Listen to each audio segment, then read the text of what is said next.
Erin's flashlight shook in her hand as she pushed deeper into the woods behind the grocery store. Somewhere ahead, a baby was crying, thin, desperate, cutting through the trees like a blade. She parted the wet branches, heart pounding. And froze. There, in a small clearing, a man knelt beside a rusted stroller. His hands trembled as he tried to spoon mush into the mouth of a shivering infant no older than 7 months. The baby's cheeks were red, blanket-soaked, his little fists curled tight against his chest. The man looked up, startled. His eyes widened. "Please," he whispered, voice catching. "Don't call the police." Erin stared at the baby, barely breathing. 3 nights ago, she hadn't even known a baby existed. Now she was caught in the middle of a story that was about to get dangerous. He always came at 9:50. Same coat. Same walk. Same jar of baby food. But tonight was different. The rain had started early, turning the parking lot into glass. Erin stood behind the counter, glancing at the clock as it flipped, 9:50 p.m. Right on cue, the bell chimed. But he didn't drift in, he stumbled. Soaked. Breathless. Eyes wide, like he was being chased. He rushed to aisle 4, grabbed a jar, hesitated, then clutched it to his chest and bolted for the register. "Late night," Erin offered gently. "Just ring it up," he muttered, barely looking at her. His hands fumbled with the bills.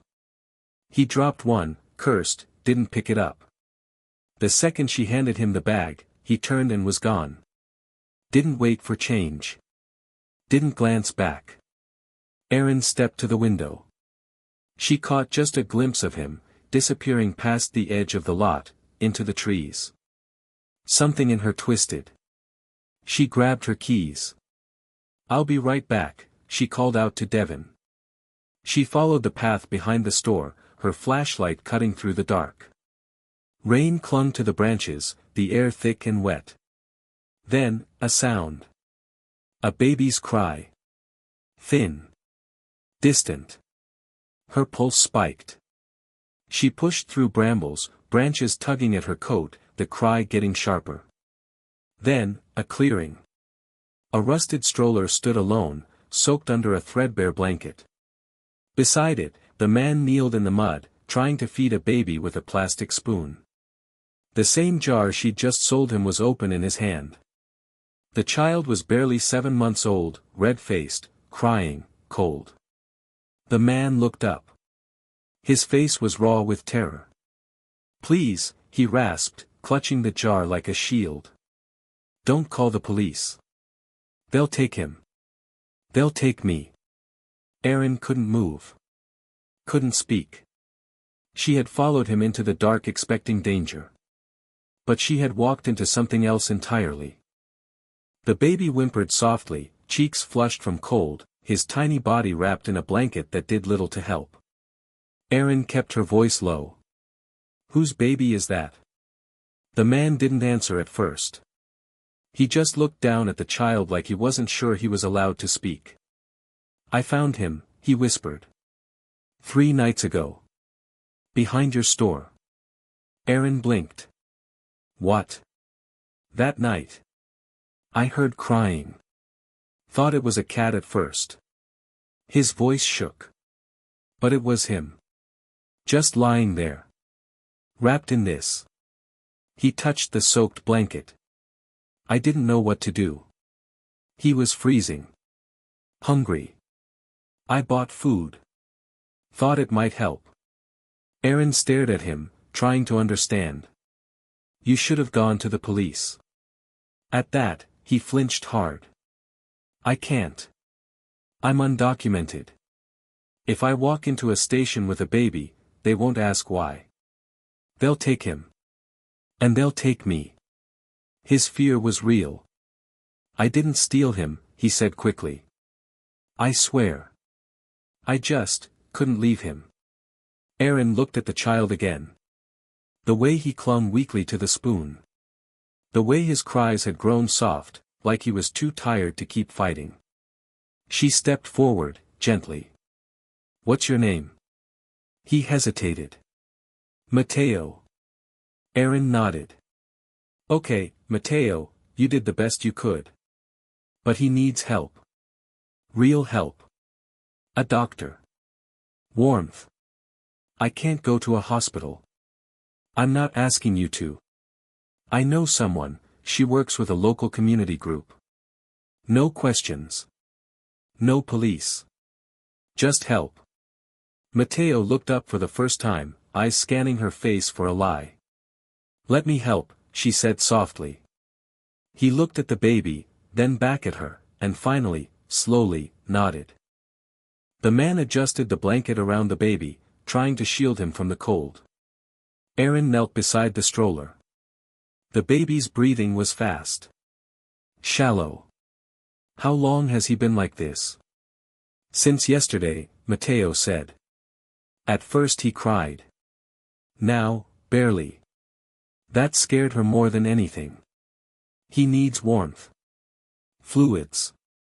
Now. Mateo tensed. You said no police. I meant it. I have a friend, she helps people like you. No questions. She'll meet us at my car. He looked at her, torn between hope and fear. Mateo, she said gently, you kept him alive. But he won't survive another night out here. He closed his eyes. Okay. I'll trust you. They lifted the stroller together and started back through the trees. Just before they reached the edge of the lot, Mateo spoke again.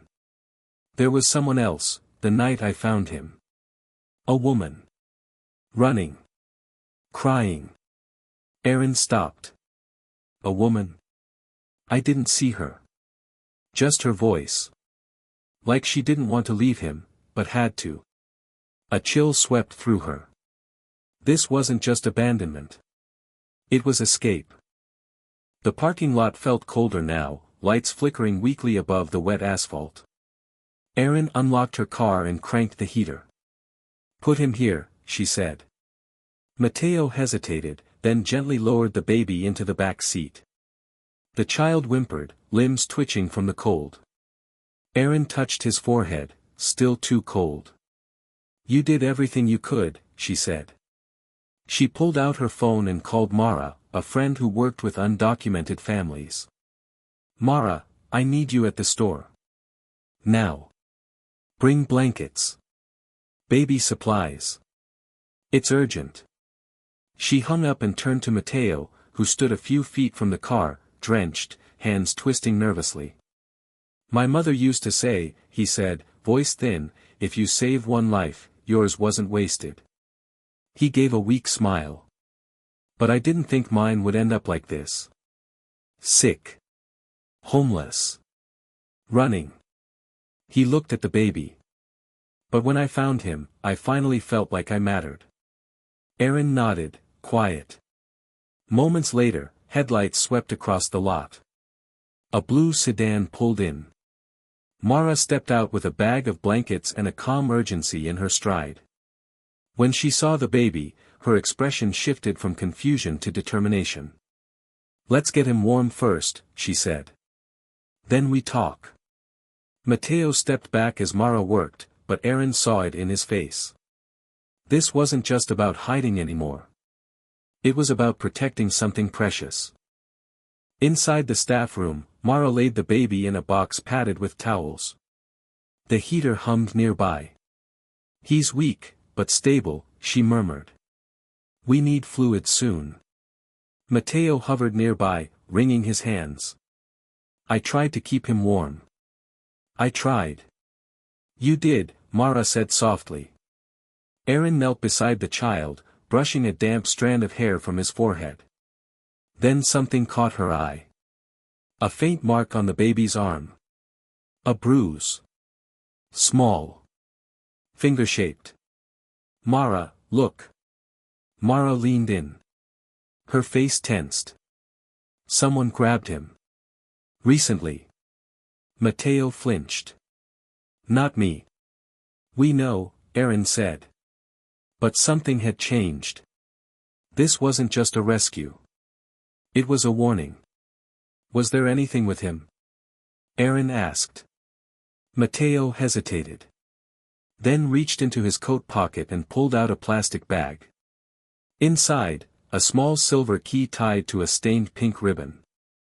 I found it under the blanket. I didn't want to throw it away. I didn't know if it mattered.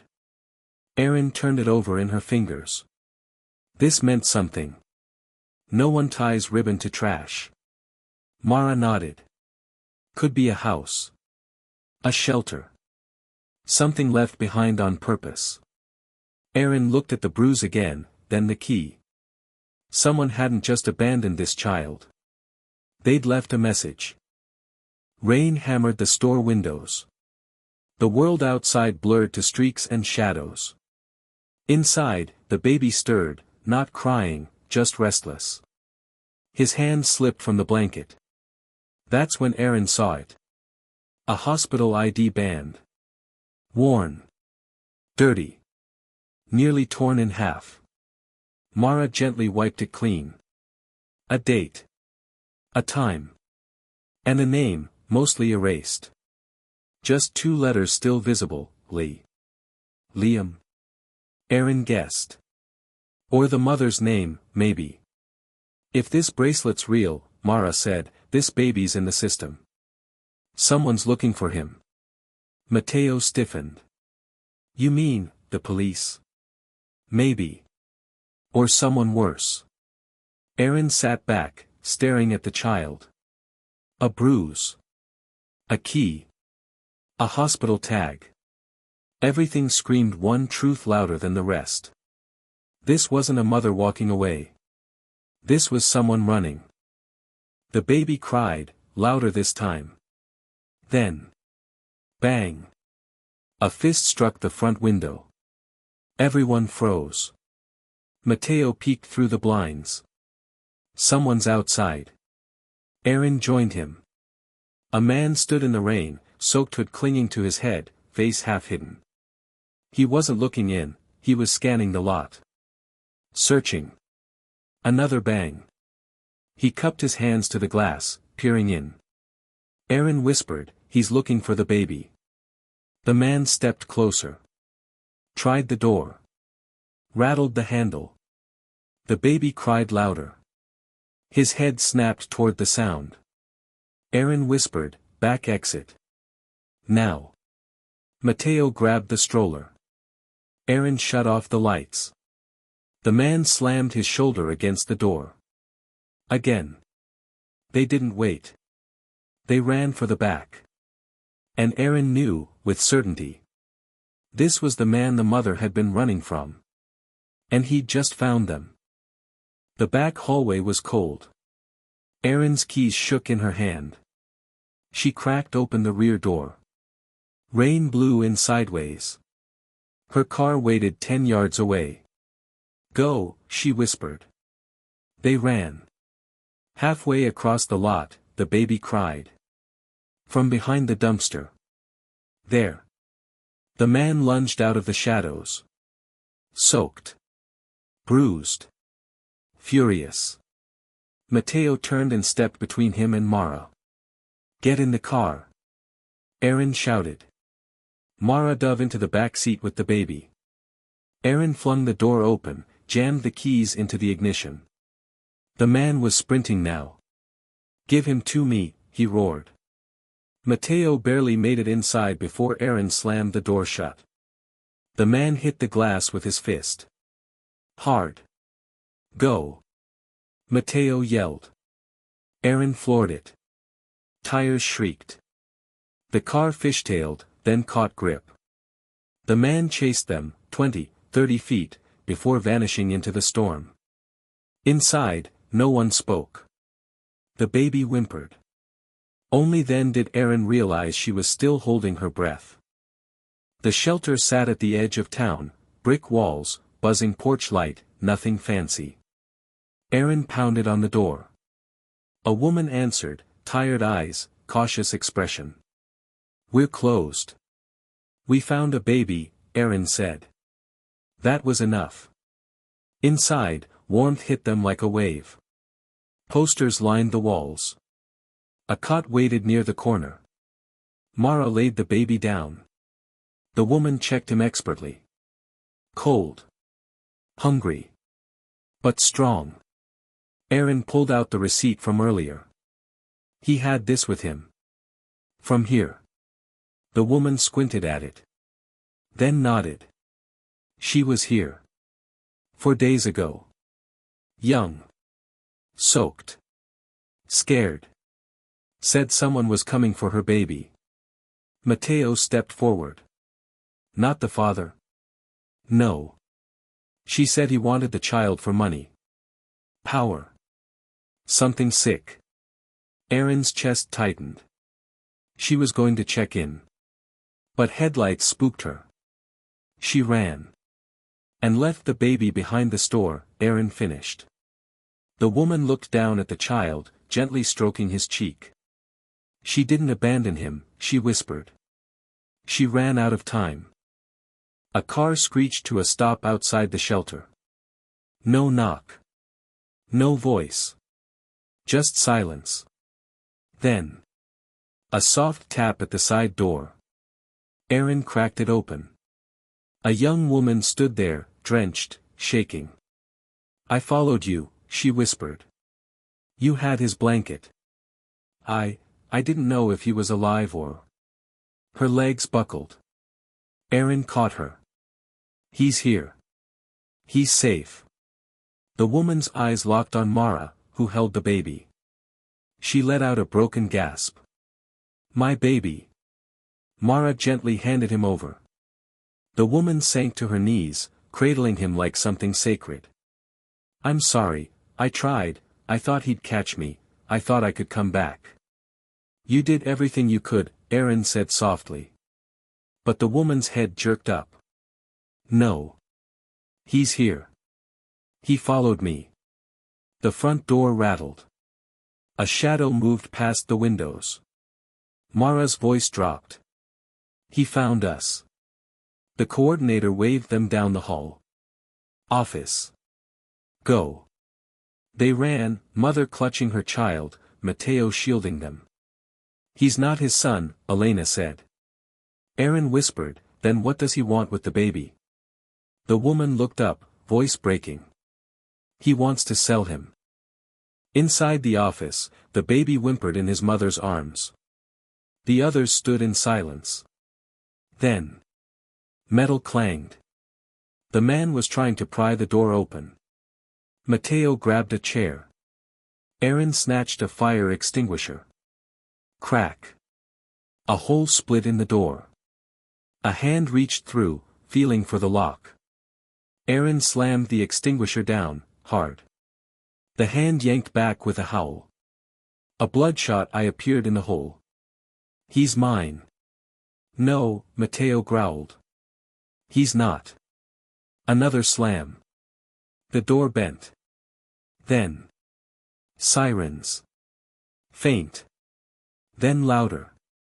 Closer. The man froze. Lucky tonight, he spat, and ran. Police burst in moments later. Guns holstered. Eyes scanning. Everyone okay? Mara nodded. The baby needs medical care. Now. An officer knelt beside the mother. What's his name? Leo, she whispered. My son. They wrapped him in a thermal blanket and rushed him out. The mother paused at the doorway, turning to Erin, tears in her eyes. You saved him. Erin shook her head. No, Mateo did. Outside, red and blue lights lit up the shelter walls. Inside, they had survived. By morning, the storm had passed. Paramedics loaded baby Leo into the ambulance, wrapped in blankets, an oxygen mask resting lightly on his face. His mother climbed in beside him. She turned to Erin. You'll come. Erin nodded. You're not alone anymore.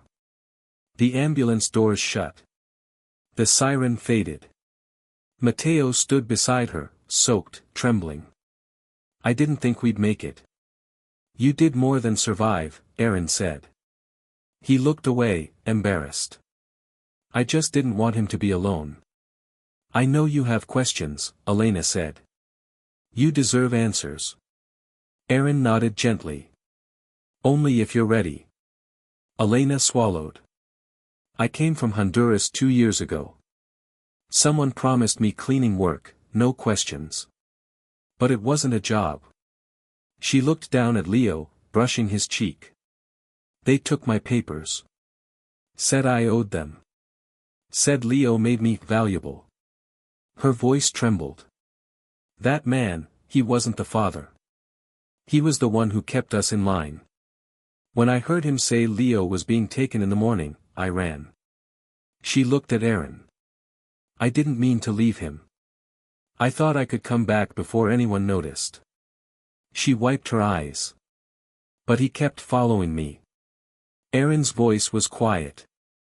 Mateo found Leo. He kept him alive. Elena nodded, tears spilling now.